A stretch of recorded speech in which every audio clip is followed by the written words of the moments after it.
तो देखिए बहुत सारे लोग बोलते हैं कि मैम हमारा डॉलर जो है वो बन रहा था, ज़्यादा था, एकदम से कम हो गया। ठीक है, चलिए आज हम समझते हैं कि आपका डॉलर बनते बनते कम कैसे हो जाता है। तो इसके लिए सबसे पहले मैं अपने फ़ोन की स्क्रीन रिकॉर्डिंग ऑन कर लेती हूँ। ठीक है, स्क्रीन रिकॉर्डिंग ऑन करने के बाद हम चलते हैं फेसबुक पे जाने के बाद हम चलते हैं मेरी फ़ोटो पे जाएंगे। यहाँ से हम प्रोफेशनल डैशबोर्ड पे जाएंगे। प्रोफेशनल डैशबोर्ड जाने के बाद हम मोनेटाइजेशन पे जाएंगे।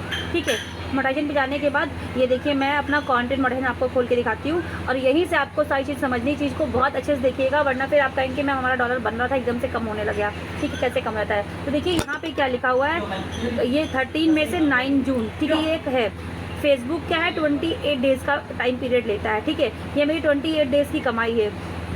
अब इसको समझते हैं कैसे।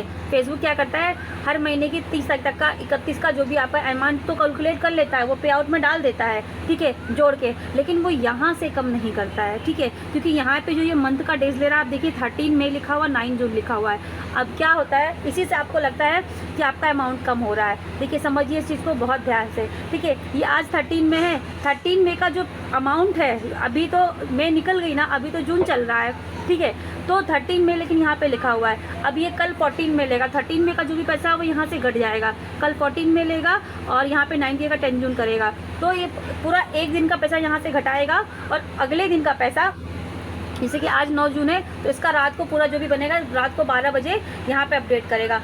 तो अब कम कैसे होगी, मान लीजिए 13 जून का, तो आपका इसमें अमाउंट किसी दिन आपका पिछले महीने 13 जून को आपका जो तो ज़्यादा डॉलर बना था, लेकिन आज जो है आपका कम बना है, तो ये इसको उससे कैलकुलेट करेगा, माइनस करेगा। ठीक है, तो अब क्या होता है, कई बार क्या होता है कि अगर हमारा ज़्यादा बना है तो यहाँ पे ठीक है ये कम होगा। ठीक है, जैसे मेरा 50 है तो हो सकता है अगर मैं कल रात में देखूँ अगर ज़्यादा बना होगा तो यहाँ पे आज का मेरा अच्छा व्यूज़ परफॉर्म गया होगा पिछले महीने की 13 से, तो मेरा यहाँ पे ज़्यादा हो जाएगा, बढ़ जाएगा, क्योंकि यहाँ पे घटेगा भी और बढ़ेगा भी।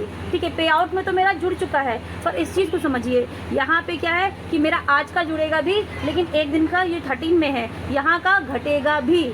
ठीक है, क्योंकि यहाँ पे जो ये दिखा रहा है इसने मुझे 30 या 1 जून से लेकर 30 जून तक का नहीं डाल रहा है, यहाँ पे 13 में का ले रहा है। इस चीज़ को बहुत अच्छे से समझिए। 13 में, फिर 14 में, 15 में, 16 में, फिर एक टाइम ऐसा आता है कि ये आपका एक पूरा 1 जून से 30 जून तक का होता है। वो जो होता है वो आपके रियल मंथ की होती है। ठीक है, लेकिन ये जो है ना, ये यहाँ पे पिछले मंथ का लेके चल रहा है, पिछले आधे मंथ का लेके चल रहा है। इसने पे आउट में तो अपडेट कर दिया, पर यहाँ पे अभी ये पिछले मंथ का लेके ही चल रहा है। तो इस चीज़ को समझिए। तो पिछले महीने का एक दिन कम होगा तो यहाँ से आपके डॉलर भी कम होंगे, और इस महीने का एक दिन बढ़ेगा तो डॉलर इस महीने का भी बढ़ेगा। लेकिन पिछले महीने किसी आपका मान लो अच्छा परफॉर्म किया, इस महीने कम अच्छा परफॉर्म किया है, तो आपका जो अमाउंट पिछले महीने की अर्निंग है और इस महीने की अर्निंग है, आप उससे माइनस कीजिए तो ऑटोमेटिक यहाँ पे माइनस होगा। ठीक है, इस चीज़ को समझिए, ये एक टेक्निकल चीज़ है और बहुत बड़ी चीज़ नहीं है। इस तरीके से आपको लगता है कि हमारा डॉलर तो कम हो रहा है, जबकि हम काम रेगुलर कर रहे हैं। भैया आपका डॉलर ऐसे नहीं कम हो रहा है, आपका पे आउट में चढ़ गया है, पर यहाँ से नहीं हटा है, वो यहाँ से आपका एक दिन करके हटेगा। ठीक है, उम्मीद करती हूँ वीडियो से अच्छे से समझ में आ गया होगा। और अब कोई नहीं कहेगा मुझसे कि हमारा जो है कि पेमेंट कम हो रहा है, हमारा डॉलर कम हो रहा है। Bye bye.